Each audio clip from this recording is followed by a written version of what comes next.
예, 이제 마지막 시간입니다. 마지막 시간으로 종합 토론 시간을 갖도록 하겠습니다.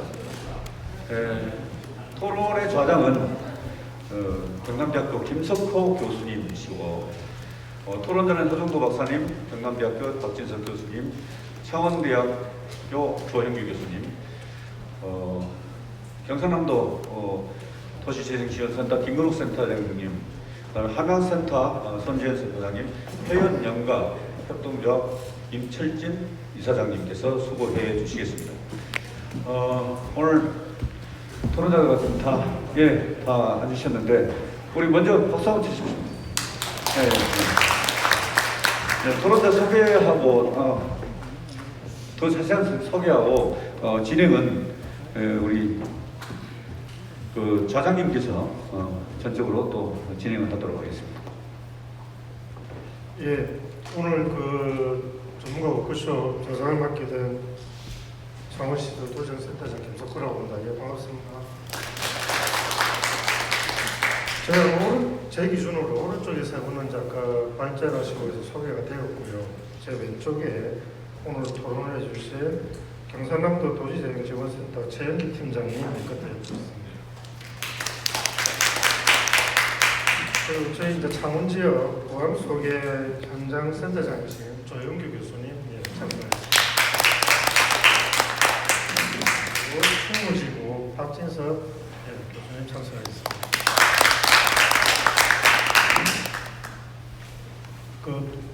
아까 발제하시고 이제 이렇게 그 사례 발표하시는 제가 시간을 조금 빠르게 좀 말씀을 드렸는데 사실 좀 춥습니다.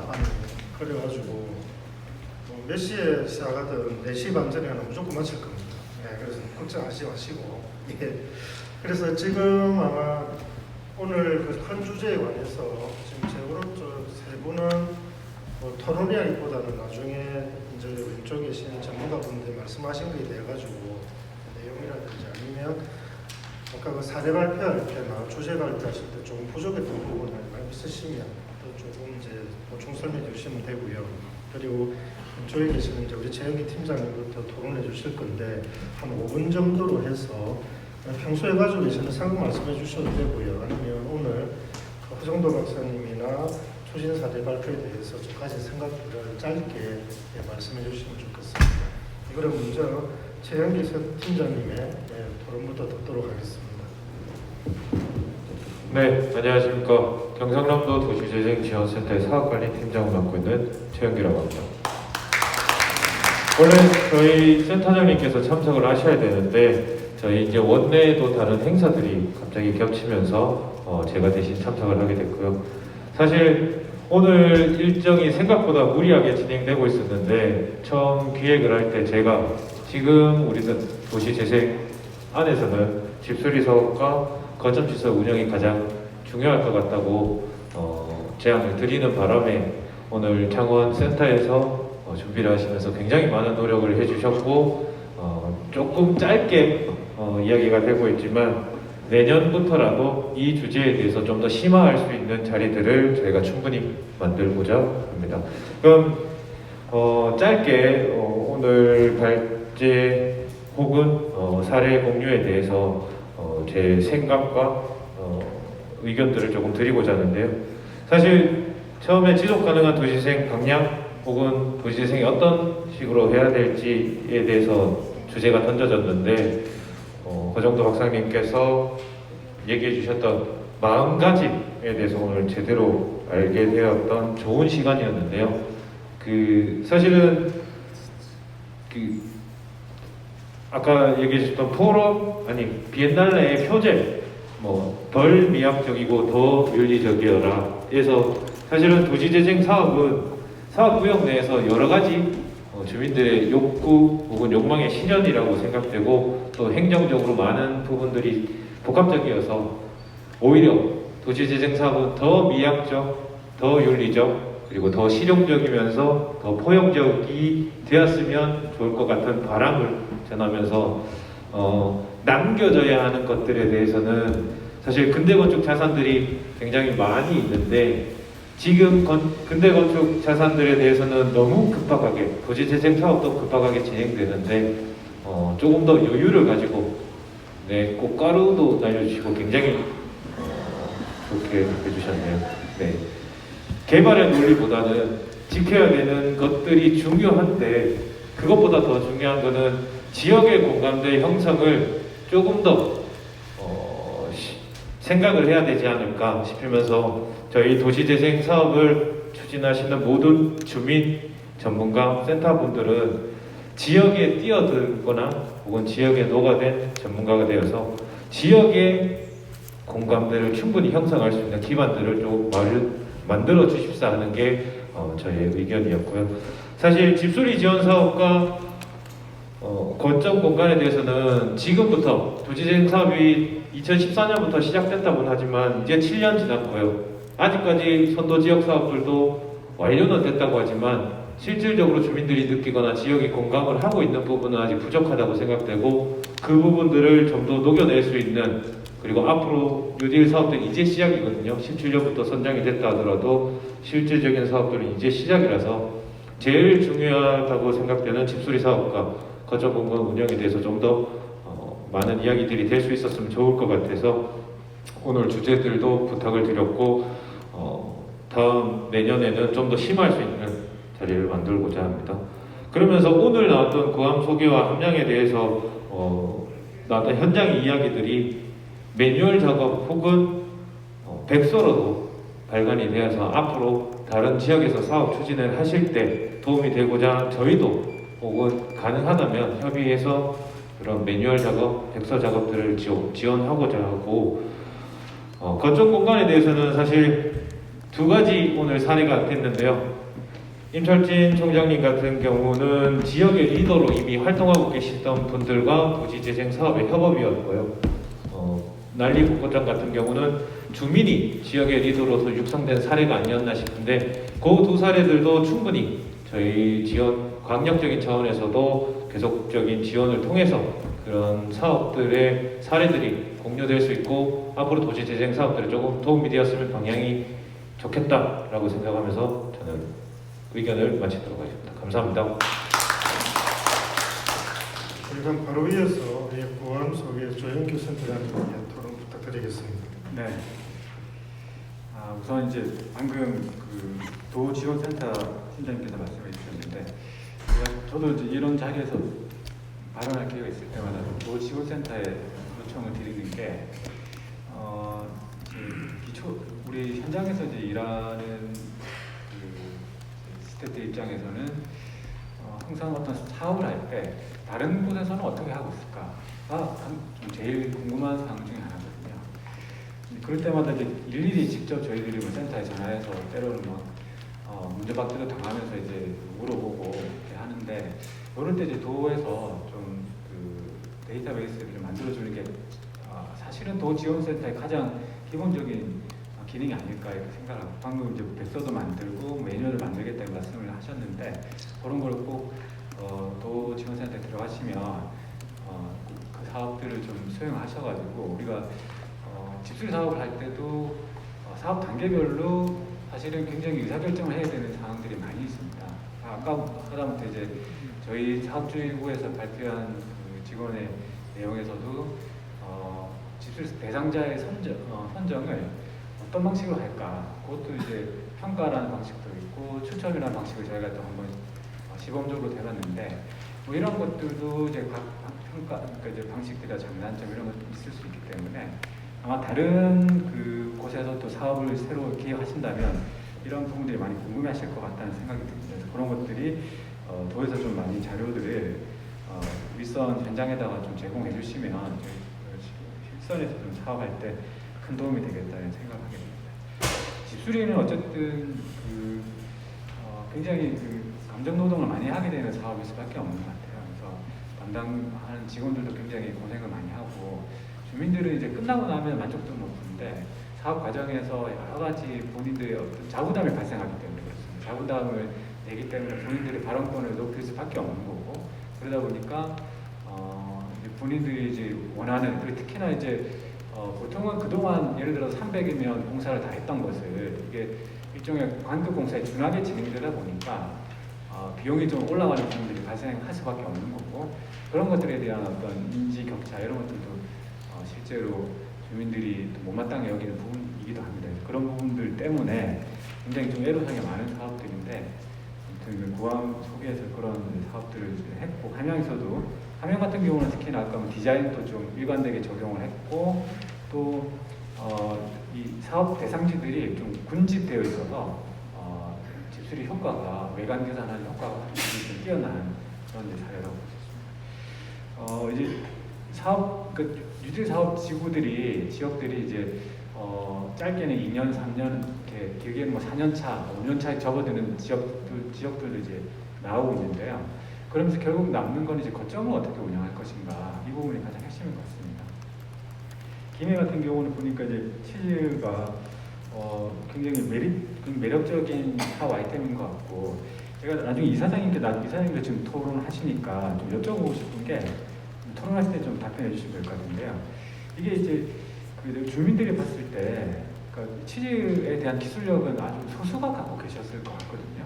근데 이제 그게 그 마을의 어떤 핵심이 되는 사업으로 될 수 있었던 그 과정에서 순탄하진 않았을 것 같다는 생각이 들어요. 왜냐하면 이게 이제 기술도 일부 소수가 아마 갖고 계실 것 같고, 그 다음에 그 사업에 참여할 수 있는 인력도 좀 제한적이지 않나 싶어서, 어떻게 보면 또 여기에 또 아주 헌신적으로 하시는 분이 계실 것 같은데, 이분도 그러면 내가 그냥 개인 창업하지 내가 여기서 왜 이렇게 봉사하면서 이 일을 하고 있지, 이런 생각도 분명히 가지셨을 것 같거든요. 그런 과정들이 어떻게 좀 해결되었는지가 좀 궁금하니까 나중에 토론하실 때 그 잠깐 설명 좀 부탁드리겠습니다. 저는 이상으로 토론하시도록 하겠습니다. 감사합니다. 이사님 어떤 말씀이신지를 지금 바로 답변을 하시겠습니까?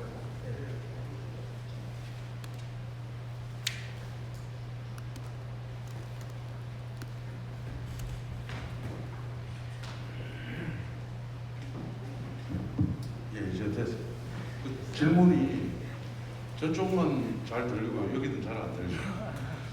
예, 한 번만 더 이야기를 드릴게요.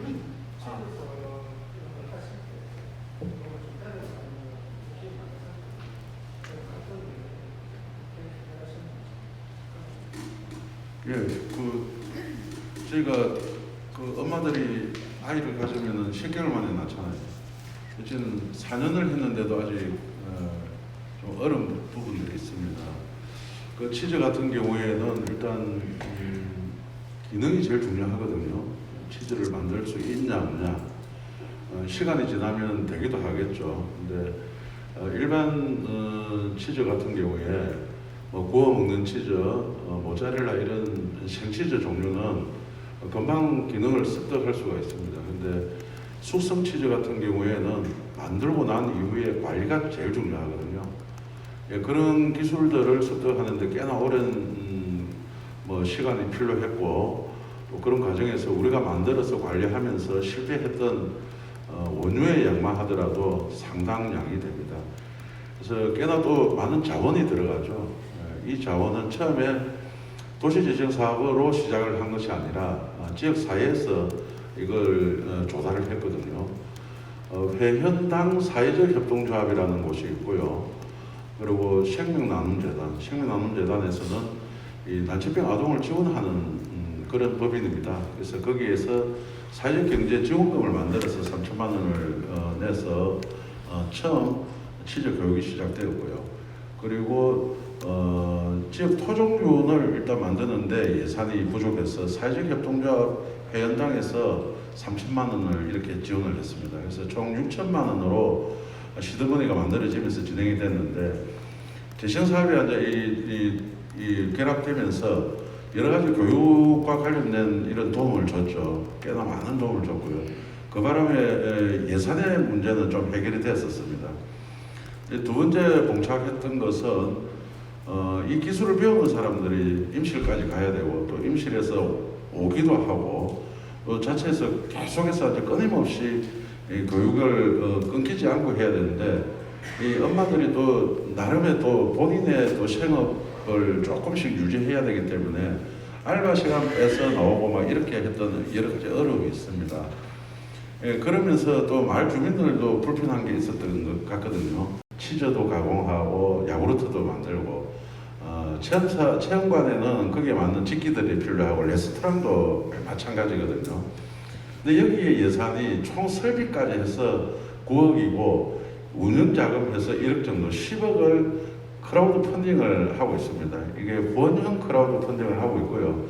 지금 6억 한 5천만 원 정도 만들어졌고 나머지 3억 한 5천 정도가 우리가 좀 더 모금을 하거나 펀딩을 받아야 될 그런 상황에 있습니다. 그래서 이게 사이즈가 커지니까 예, 우리 자부담, 소위 말해서 주민들이 해야 될 책임량이 늘어나면서 이게 제일 큰 어려움이 있고요. 그래서 이 여러 가지 이제 3가지 사업을 하는데 그 사업 속에 있는 구성원들도 이게 4년이라는 시간이 지나고 짧게는 2년 이렇게 참여를 하셨던 분들이 언제 취업하냐. 예. 그리고 중간에 본인하고 뭔가 맞지 않아서 이탈된 분들도 계시고 그 자리 또 채우는 건 또 일이고 예, 뭐 4년간 어려움이라고 하는 것은 뭐 1시간 내내 이야기해도 뭐 부족할 것 같은데요. 예, 많은 어려움이 따르고 있습니다. 예. 그러면서 해내야죠. 그럼 이제 박진석 교수님 이제 토론부터 좀 드리겠습니다.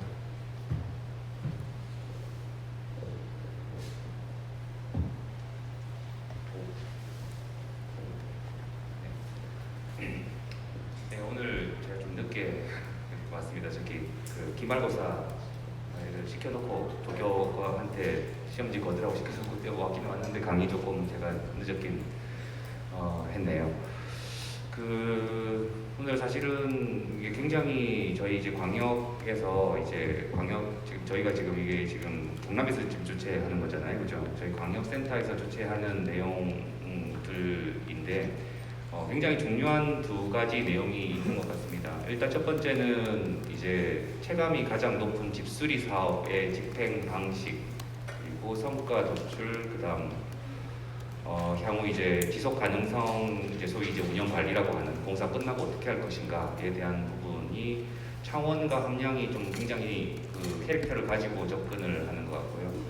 그다음 2번째 카테고리가 이제 저희가 이제 거점 시설 운영이라고 하는 이제 기매에서의 수익 사업을 하는 유형 그리고 어떻게 보면 약간 상품 특성화 기반으로 해서 거점 시설을 수익을 만드는 상업적 경쟁력을 가진 구조로 이제 운영한다는 부분이 굉장히 인상 깊었고요.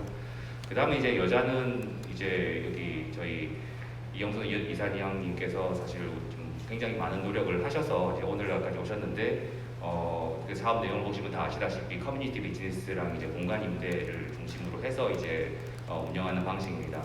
어떻게 보면은 이제 각 지역별 특성, 그 다음에 이제 주민분들의 어떤 역량, 어떻게 보면 의지 이런 것들이 충분히 반영이 되었기 때문에 이 사업의 특별성이 이렇게 나오고 굉장히 좋은 사례가 된 것 같은데요.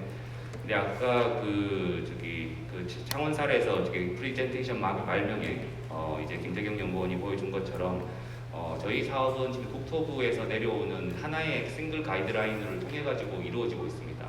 우리가 사정이 어쨌든 간에 국토부는 예산 집행 방식에 있어 가지고 이제 하나 일관된 방식으로 만들어야 기재부의 허가를 받기 때문에 이 기조는 절대로 대한민국 헌법 바뀌지 않습니다. 그래서 우리 기초지자체에서 아무리 노력을 한들 절대로 국토부는 이거에 대해서 예를 두지 않아요. 그 팩트는 다 알고 가셔야 되는 상황이고요.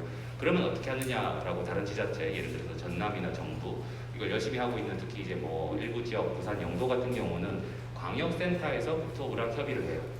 예, 광역에서 사실은 저희 가이드라인을 예를 들어서 이게 저희 지금 보암 소개 같은 경우는 지금 굉장히 보전을 하면서 나름대로의 어떤 원칙을 만들어 나가고 있지 않습니까? 굉장히 작동을 잘 하고 성과가 굉장히 뛰어난 부분들이 있고 함량은 세 분의 토론을 좀 종합하면 답은 딱 2가지인데 하나는 경남 도시행정지원센터가 앞으로 할 일이 엄청 많아지겠다는 게 그 이야기고요. 그리고 또 최영기 팀장님이 본인이 그래 하시겠다고 했기 때문에 그래서 조금 뭐 향후에는 이런 전문가 포럼 이런 것도 좋지만 한번 내년 초에 빨리 18기 시군 이제 기초나 현장센터장들을 좀 광역에서 같이 모아서 간담회를 해서 실질적으로 이제 어떤 게 좀 나가야 될지 뭐 집소리 걱정 이런 것들 연해가지고 좀 논의가 좀 필요하다고 생각이 듭니다. 그리고 이제 거점 시설 같은 경우에는 그저 이사장님도 좀 말씀해 주셨지만 사실은 회원 그 협동조합 제 기억으로는 아마 회원 여러 가지 협동 일반 협동조합에서 사회적 협동조합으로 넘어갈 때 그때가 2014년도쯤인데 제가 컨설팅을 해드렸거든요. 그래서 그 과정이 벌써 한 7년이 지나서 박 교수님도 말씀하시고 다 말씀하셨지만 지역사회의 커뮤니티나 이런 공동체가 형성이 된 이후에 그걸 바탕으로 거점 시설이 올라가는 게 지속 가능성이 있지. 도시유생 뉴딜 뭐 3년 4년 해가지고 수익성을 만드는 커뮤니티 시설 한다는 거점 시설이 운영된다는 게 맞는 거냐 이렇게 되면 아직까지 좀 의문이 있습니다. 그래서 그런 거에 대해서는 좀 더 많은 논의와 좀 서로 이제 정보 교환이나 이게 좀 필요할 것 같고요. 그래서 뭐 토론은 이제 다시 토론 1부 2부로 나누면 이 토론 2부에서는 이제 앞서 발제하셨던 박사님이나 산업센터장님 이사님께서 혹시 앞에서 조금 시간 때문에 말씀 못 들은 부분이나 말씀 못 하신 부분 아니면 그 앞선 토론자 세 분의 말씀을 좀 들으시고 좀 더 붙여서 말씀하실 부분이 있으면 짧게 좀 코멘트 부탁드립니다. 그럼 끝에는 이사님부터 임 이사님부터 먼저 좀 부탁드리겠습니다. 해연연가 협동조합은 어떻게 보면은 그 실현하고자 하는 사회 목표나 또 그리고 지역의 어떤 특성이 탄탄히 이제 굳어져 있는 그런 사례라고 좀 볼 수가 있습니다. 지역의 전통적인 뭐 문화적인 역사적인 이런 것들의 스토리가 탄탄하고요. 그리고 그 김에서 나고 있는 토종 생물들이죠. 식물 또 그리고 지금 현재 성업 중인 이제 원유 생산 이런 것들이 다 결합이 돼서 스토리는 참 멋있어요. 그럼에도 불구하고 부족한 것은 임실은 치즈의 메카인데 김해는 치즈하면 생뚱맞죠. 서울에 이전에 뭔가 좀 선을 보이려고 갔는데 김해가 무슨 치즈야라고 하는 정도의 그 지역이 가지고 있는 정체성을 그동안 찾아내지 못했다라는 어떤 단점이 있었습니다. 그래서 그걸 극복하는 것은 결국은 김해만의 어떤 여기는 이걸로 해야 하는 게 참 필요했었습니다. 그래서 정말 우리나라는 우리가 만든 균이 없을까? 또 그런 의문도 있었고 임실에서 전문가들하고 거기도 마을 활동가들이 계셨더라고요. 그분들하고 워크숍을 하면서 들은 이야기가 김해는 김해 치즈를 만들었으면 좋겠다라는 이런 이야기를 하셨어요.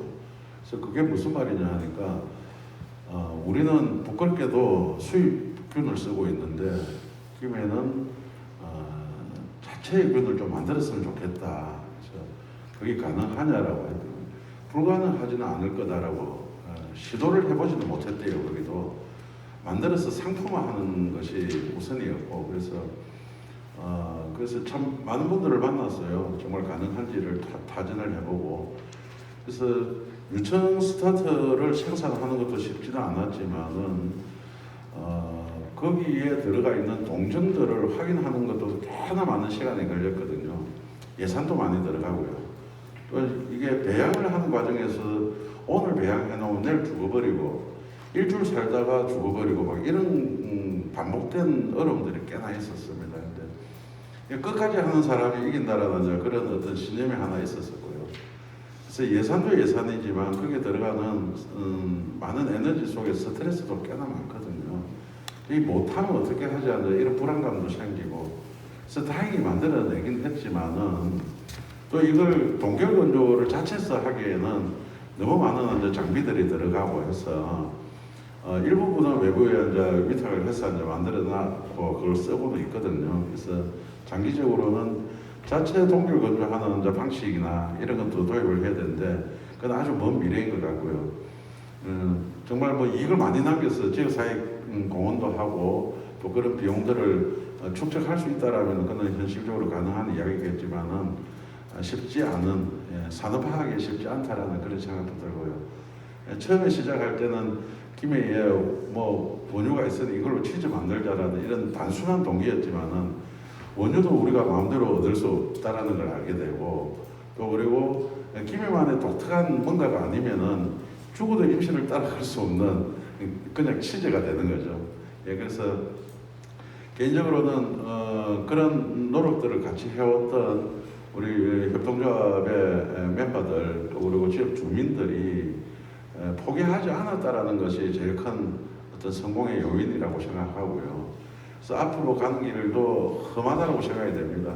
작은 기업조차도 자리를 잡으려면은 꽤나 많은 시간과 에너지가 투입이 되지 않습니까? 막 시작 단계이기 때문에 훨씬 더 많은 어려움들이 남아 있을 거라고 믿고요. 뭐 잘 해결해 나가겠다라는 의지는 있지만은 그 의지만으로는 다 안 될 수도 있다는 또 염려도 있고요. 그래서 조심조심하면서 선언적 이야기는 절대 하지 않습니다. 잘 해보겠습니다 하는 거 외에는 특별히 이야기할 게 없고요. 어려운 부분 뭐 어쨌든 지역사회 공동체에서 잘 해소해 나갈 수 있도록 또 그리고 그걸 설득력 있게 준비해 나간다라면은 그 머지않아 수년 뒤에는 이런 어려움이 지금은 무용담으로서 이야기할 수 있는 그런 날이 오지 않을까 하는 생각이 듭니다. 감사합니다. 다음은 손재현 센터장님 짧게 부탁드립니다. 오늘 어제가 집수리 사업에 좀 약간 국한되어 있음에도 불구하고 몇 가지만 좀 화두치 않아서 말씀드릴게요. 이 정책이 시작되고 난 게 이게 문재인 정부에서 시작된 게 아니고 이전에 도시계획 정책이 있었지 않습니까? 그 과정들 속에서 정책은 계속 진일보할 수밖에 없는 거고 과거에 대한 오류를 극복하고 성과는 좀 이어져 나가고 그런 과정을 좀 밟고 있다 생각하고요. 이 사업에 대한 본질적 처지가 지금까지 오는 과정들 속에서 최근에 또 집중적으로 되는 것들이 뭐냐면 정책이 훌륭함에도 불구하고 정책이 어떻게 보면 정치가 재단하는 경향이 너무나 많았습니다. 대표적인 사례가 뭐 개인적인 생각일 수도 있겠지만은 우리 광역센터의 기능을 우리 박진석 교수님이 말씀하셨는데 얼마 전에 국회 토론회에서도 그런 이야기 좀 나왔었습니다. 저는 이제 본질적으로 이제 광역센터의 기능과 권한 이런 것들이 좀 재확대되어야 된다는 입장들을 얼마 전에도 이제 중앙부처에 좀 전달을 했었고요. 그 이유는 뭐냐면 도시재생 유들이 좀 새로운 그다음에 지속 가능성들을 담보로 해서 시작된 정책임에도 불구하고 물량적인 평가들이 너무 많이 이루어졌지 않는가. 예를 들어 집수리 지원 사업 같은 경우에 2018년도부터 지금까지 전국에 12,700개 정도가 물량이 쏟아졌는데 잘 되는 지역이 있고 근데 참 말도 많고 탈도 많은데 현장에서 주민 만족도는 제일 높습니다. 그 중심은 뭐냐면 내가 하느냐 누가 하느냐 우리 집은 왜 안 해주느냐. 그리고 더 본질적인 내용들은 뭐냐면 도시재생 유들 사업이 구획계 안에서만 이루어질 수밖에 없지 않습니까? 사이트 안에. 사이트에 인접하는 주민들의 반발도 상당히 합니다. 저 집은 해주는데 구획계 15만 제곱미터 주거 지원형 유형들마다 바깥에 있는 사람들 어떻게 할 것이냐 이런 문제들 때문에 보완된 정책에 또 인증사업이라는 제도가 있습니다. 그래서 그때그때 현장의 목소리를 담아내고 지금 현장 지원센터가 오늘부로 해가지고 현장 기초 광역센터가 전국에 499개가 만들어져 있습니다. 499개가 만들어져 있는데 이 가운데서 이제 중간 거점 역할을 할 광역센터가 제대로 된 역할들을 했느냐? 사람들은 역할을 하고 있음에도 불구하고 제도적으로, 인적으로, 예산적으로, 시스템적으로 지원되지 않은 구조 이런 부분들이 필요한 이유는 저는 단 한 가지라고 생각을 합니다. 집수리 지원 사업이든 간에 지금 사업을 시행하고 있는 현장에서 고민하고 계시는 특히 기초에서 고민하고 계시는 행정의 입장에서 그 다음에 복무하고 계시는 우리 활동가의 입장에서 느끼는 게 뭐냐면 과거의 사업들이 콘크리트만 남고 건물만 남고 다 지어놓은 건물 속에서 시간이 지나버리면 사람이 없다는 거죠. 예를 들어 젠트리피케이션의 대표적인 케이스인데 그런 데를 극복하기 위해서 나왔던 용어들이 운영주체를 어떻게 강화할 것인가에 대한 문제. 그래서 저는 그렇게 생각합니다. 운영주체 없이 과연 이 하드웨어 사업들이 계속 가야 되는가라는 고민들의 지점들은 계속 있는데 이 두 가지 관점, 연 1년에 한 100개의 물량이 쏟아졌었습니다. 사실 전국 지자체를 놓고 보면 100개의 물량들 속에서 관리는 어떻게 했느냐. 이거는 이 사업을 주관했던 국토교통부에서 내부적인 평가를 속에서 이루어진 멘트입니다. 중앙에서 이제 물량 중심 그리고 100개에 대한 이제 정량적 평가들 속에서 이루어지다 보니까 중앙 집중식으로 관리했습니다. 대표적인 속도전. 그래서 지금 이제 논의의 중심은 아마 곧 가이드가 내려올 겁니다. 그 광역으로 좀 이관하는 방식, 광역센터나 광역지자체, 기초지자체 책임과 권한을 좀 이관하는 방식, 이게 자치분권 시대에 맞다는 것들이 좀 담론이 형성되어 가는 과정들이고요. 그 중에 중요한 것은 경남에서 참 재밌는 이야기가 그 내년도 예산이 광역센터 예산이 임금위만 책정되어 있습니다. 이런 과정 속에서 모든 활동들을 물량적 활동으로 과연 가능한가, 이런 문제의 고민들. 마지막으로 지금 김석호 센터장님 저한테 자꾸 눈치를 주시는데 1년에 지금 센터가 그럼 화살이 막 날아옵니다.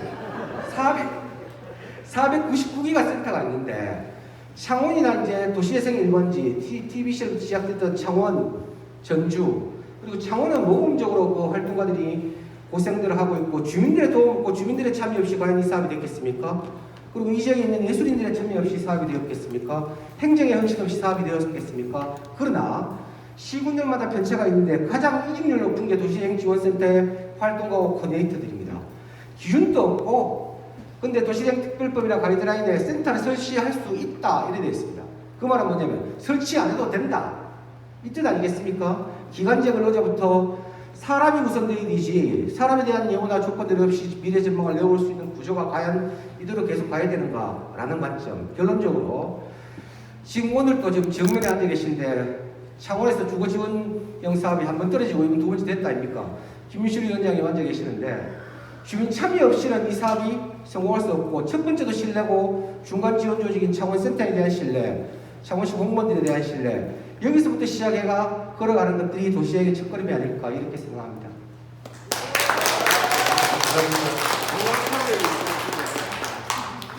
그 허정도 박사님 그 마지막 분 듣기 전에 혹시 플로우에서 뭐 궁금하신 사항이나 좀 하시고 싶은 말씀 있으십니까? 아니면 이영수 위원장님 아까 빨리 해서 죄송해서 한 1분 기회를 더 드릴까요? 예. 예.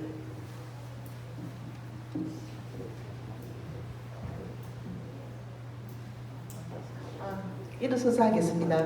근데 지금 제가 생각하기에는 저희 지금 여자동도 지금 이제 거의 이제 끝입니다. 뭐 12월 달까지니까 제가 지금까지 해오면서 제일 진짜 좀 그런 게 이게 도시재생 사업을 해가지고 사회적 협동조합으로 딱 이렇게 이제 저희들이 시하고 민간 위탁을 했습니다. 그러면은 시에서는 모든 지원을 끊어빕니다. 그러면 저희들 주민들이 스스로 이제 나가야 되는데 지금 사실은 코로나 시기에 특히 센터에 전기세, 수도세 한 50만 원 나옵니다. 근데 그게 저희들이 그 센터를 대관을 해가지고 무슨 교육을 해가지고 돈을 대관비를 받아가지고 저희들이 그걸 해야 되는데 일단은 지원이 없다 보니까 저희들이 너무 힘들었거든요. 그래서 이제 저희들이 난리법구장에 진짜 열심히 해가지고 저희들이 그 돈을 센터에 이제 전기세, 수도세 사실은 다 냈습니다. 그래서 저희들은 이제 끝이지만은 앞으로 이제 경상남도에 도시재생 지역이 있다면 조금은 그래도 이제 민간 위탁이 끝났다고 해서 모든 게 그게 끝이 아니라 진짜 지속 가능한 진짜 도시재생이 되기 위해서는 조금의 좀 지원은 필요하지 않을까 그런 생각이 듭니다. 감사합니다.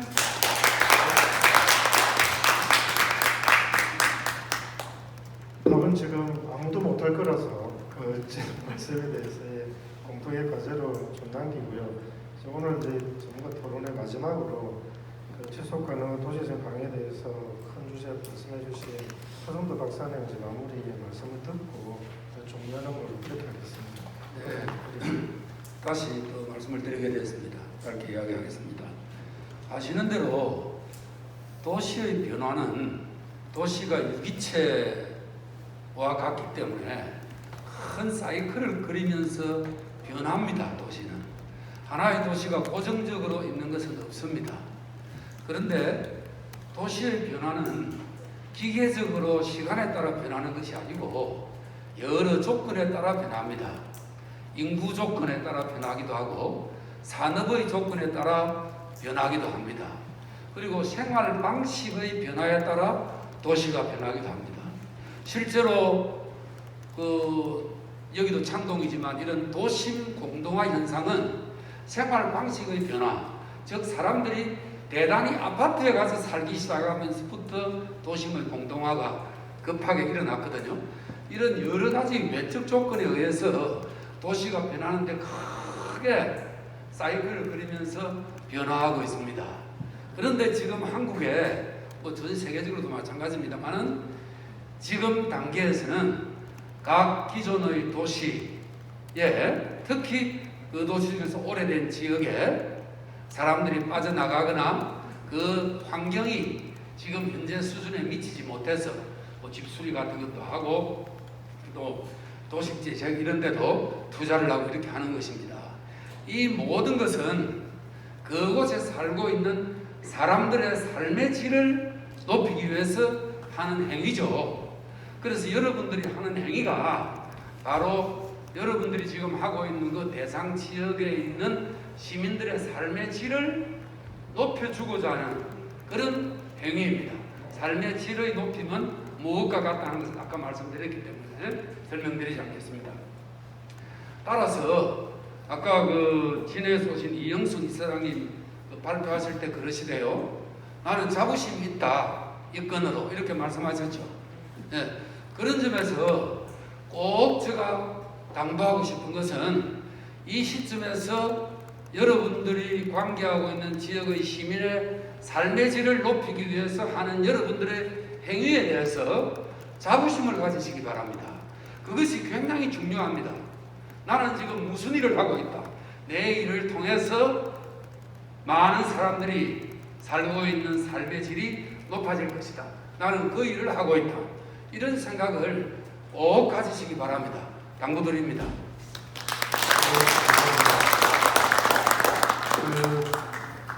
요즘 이제 좀 책을 읽고 느끼는 게 도시재생을 하게 되면 이제 이 말이 자꾸 저는 떠오르거든요. 마을은 이제 만드는 게 아니라 사람들이 그 주민들이 사는 걸 이제 중요하게 생각해야 되는데 저는 생각하면 혹시나 뭐 도시재생이 그 마을 주민들이 뭔가 자꾸 만드는 것만 좀 치중하지 않았나. 그래서 그분들이 사는 거에 대해서 조금은 소홀히 하지 않았나 생각도 듭니다. 그래서 허정민 박사님 말처럼 저희들도 좀 자부심을 가지고 주민들이 좀 살기 편하신 곳으로 만드는 곳에 모든 사람들 영향을 모았으면 좋겠습니다. 네, 그러면 이제 이것으로 2021년 경남도 도시재생 전문가 워크숍을 마치고요. 오늘 참석해 주신 여러분들 너무 감사드립니다. 예, 고맙습니다.